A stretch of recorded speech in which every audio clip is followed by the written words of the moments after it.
Good day and welcome to the review of the Safety and Health at Work chapter, which is Chapter 6 by Laura Portales. As we have already learned, OSHA is the organization responsible for overseeing health and safety in the workplace. Although OSHA standards apply to all companies, health and safety regulations are specifically mentioned for construction, shipyards, and marine terminals. According to the latest OSHA data, there were 5,333 fatalities in the year 2019. The largest percentage of accidents were from slips, trips, and falls. Of that number, 15% were fatalities. There is a long list in this section of other OSHA standards, including the most frequently violated and cited OSHA standards. Please review. The right to know laws were established in 1986. It requires local and state governments, along with companies that handle extremely hazardous substances, to provide emergency response plans for chemical emergencies. It also requires them to review these plans annually. OSHA requires companies with 10 or more employees to keep incident records. These records are not to be used to point the finger at the company or the employees. The purpose is to provide incident rates. In this section, there is an incident rate formula.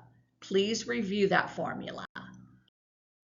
There are other health hazards at work besides the ones that we have already mentioned. Most employees deal with stress, which is the reaction we have to a stressor on a regular basis. A stressor is something that causes either a positive or a negative reaction in the body. Let's look at some of the types of stress found in our text. The first is eustress. That is a type of stress that is healthy and gives a feeling of fulfillment and other positive feelings. A good example might be the feeling you get when you start a new job. Distress is the term for negative stress. It is the opposite of eustress, as distress brings on negative feelings and can last a long time.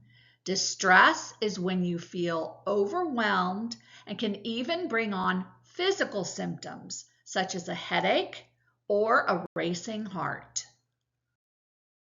Chronic stress is prolonged exposure to stress. Many of our healthcare workers were exposed to chronic stress during the pandemic. The opposite of chronic stress is acute stress, which is short term. It's that feeling you get when you think you've lost something important or when you have a nightmare.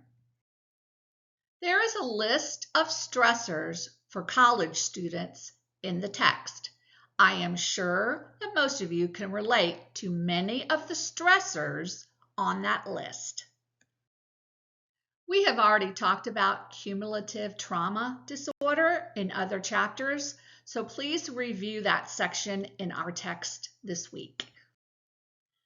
Many employees do not have the ability to tolerate environmental chemicals. This can be called multiple chemical sensitivity or environmental illness. Those individuals need to work in a fragrance-free workplace with good ventilation, possible windows, and alternative possible workspace. We have already talked about workplace violence, and we've looked at the statistics from OSHA on such incidents.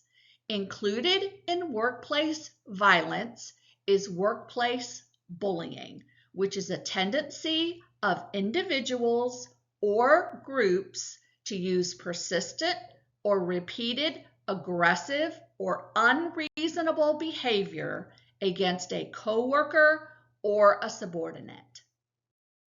The negative effects on the organization for workplace bullying includes reduced productivity, absences, and turnover.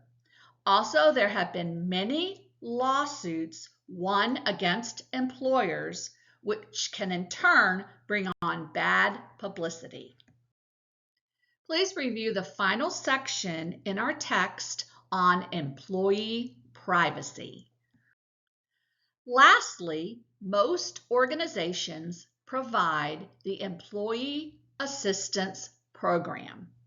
The purpose is to help employees with personal problems that could affect their job performance. As an HR professional, you will have opportunities to recommend the EAP program to employees. Remember, EAP is confidential and it is a benefit for employees. This concludes our review of the Safety and Health at Work chapter. Have a wonderful day.